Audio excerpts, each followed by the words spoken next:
சுவையாகவும் சுலபமான முறையிலும் வீட்டிலே எக் ஃப்ரைட் ரைஸ் எப்படி செய்யலாம்னு பார்க்கலாம் வாங்க ஃப்ரெண்ட்ஸ். வீடியோக்குள்ளே போகிறதுக்கு முன்னால் நம்ம சேனலை சப்ஸ்கிரைப் பண்ணிக்கோங்க. வாங்க வீடியோக்குள்ளே போகலாம். எக் ரைஸ் செய்கிறதுக்கு அகலமான சட்டி எடுத்துக்கொள்ளணும். அதில் கொஞ்சமாக எண்ணெய் ஊற்றி எண்ணெய் சூடானதும் எக் ரைஸ்ன்றதால முட்டை கொஞ்சம் அதிகமாக சேர்த்துக்கிட்டால் எக் ரைஸ் நல்லா சூப்பராக இருக்கும். நான் 5 முட்டை எடுத்து வச்சுருக்கிறேன். இப்போ எக் எல்லாத்தையும் சேர்த்துக்கலாம். முட்டை எண்ணெயில் நல்லா வெந்துட்டு இருக்குது. இதில் கொஞ்சமாக உப்புத்தூள், கொஞ்சம் மிளகுத்தூள் சேர்த்து நல்லா கலந்து விட்டுக்கணும். இப்போ முட்டை நல்லா பொரிஞ்சிட்டு இதை வேறு எடுத்து வச்சுக்கலாம்.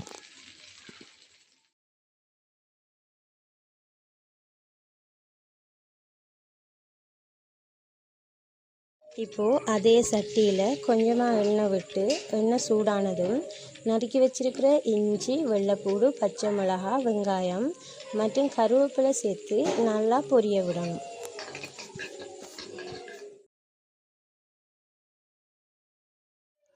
இப்போது நறுக்கி வச்சிருக்கிற மரக்கறிகளை ஒவ்வொன்றா சேர்த்துக்கலாம். கோவாவை சேர்த்துக்கிறேன். பொடியாக நறுக்கின லீக்ஸை சேர்த்துக்கலாம். சேர்த்து நல்லா கலந்து விட்டுக்கலாம். சீவி வச்சிருக்கிற கேரட்டை கொஞ்சம் கொஞ்சமாக சேர்த்து நல்லா கலந்து விட்டுக்கலாம்.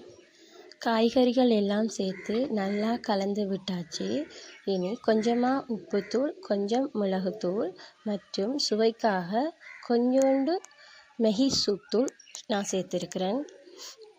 சேர்த்து நல்லா கலந்து விட்டுக்கலாம். நல்லா கலந்து விட்ட பிறகு இப்போது மரக்கறியெல்லாம் நல்லா வதங்கிட்டுது.